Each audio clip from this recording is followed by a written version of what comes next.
Cataract. Written and read by Jeremiah Huffman.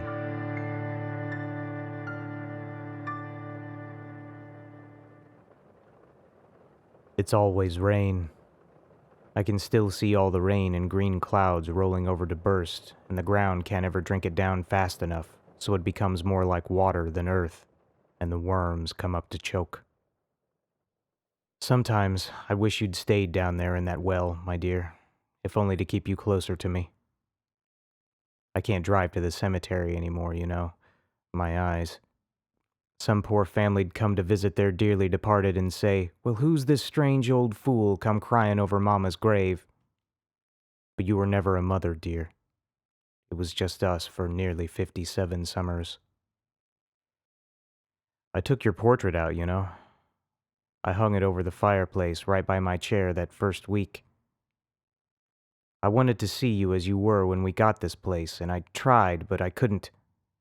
I'd sit and squint, maybe for hours, but it was like looking at you through the bottom of this dirty glass.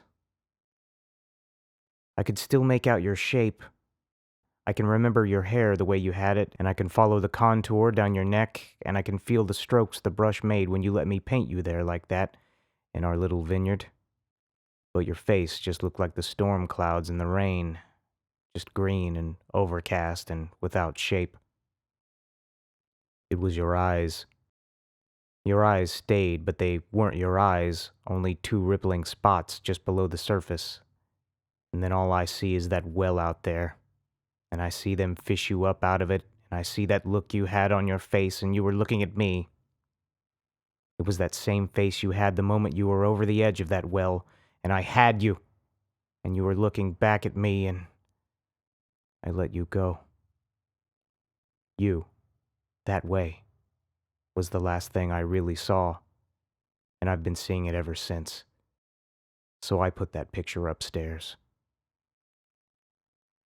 I sleep down here in the chair now. Can't climb the stairs so good anymore. Haven't touched our bed. Only thing I changed was putting that picture up there. Couldn't look at it, but, you know, just having it close is better. I had that well sealed, and nobody thought that was an unreasonable thing to do. They all said to me after, "Oh, that thing was dangerous. It was an accident waiting to happen. Didn't I know it?" And then they'd all pat me on the arm and tell me they were sorry. But I could make out their expressions, and not a damned one of them were sorry because they weren't looking at me. They were looking at the cuts on the back of my hand, and they doubted. Well, I don't go to town anymore. I send for my groceries and for jugs of water, too. I can't stand the smell of the groundwater out here. It's color. I quit bathing. Couldn't look at the drain. But it rains, and the whole house takes on more of that musty smell, and it's just like sticking my head down into the darkness of that well and calling your name until I can't breathe it in anymore. I broke my cup, you know. I looked down at the tea, only it wasn't the tea, it was just a black spot, a hole. And I saw you, floating at the bottom of it with your neck twisted up, and I threw the cup against the wall. My eyes are so bad now, dear. It's clouds and rain, still pools and spots everywhere. It's all there is. I blink. I press on my eyes and open them wide, but the spots just swirl like black jellyfish around the outside, then merge back into a big hole. So I shut my eyes and I try not to see what's down in there, but I hear the damned rain saturating the ground and the sound of the water rushing down into spaces below, and I know you're there at the bottom of it all, and you're staring up at me with that soundless scream. But all I hear is the echo of the water spilling down, and all I see is your face, terrified, but also doubting.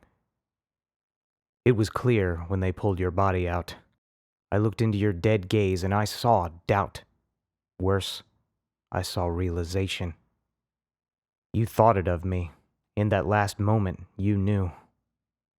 All the resentments that I ever had and never talked about, the frustrations that kept the tension of our lives together wound as tightly as any shared happiness were revealed in that moment.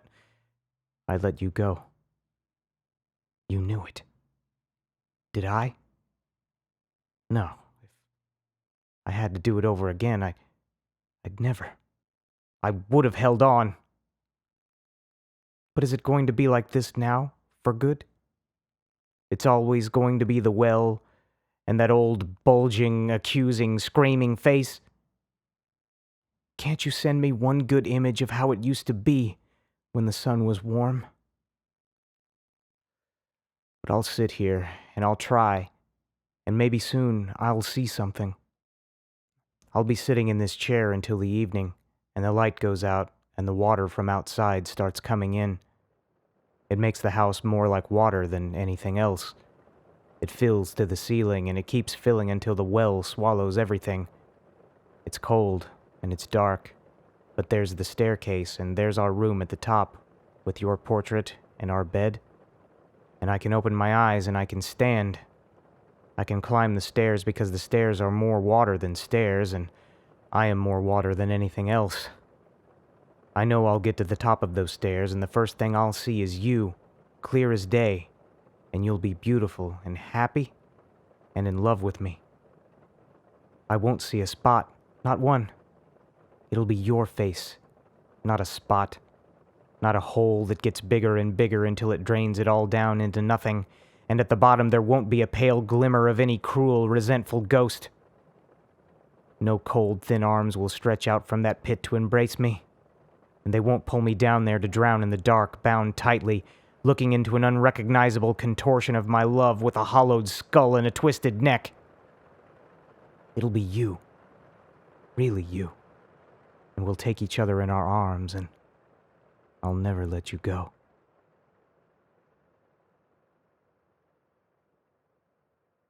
This story couldn't have been possible without help from Sam, Ginny, and most of all, Christine. Thanks for listening.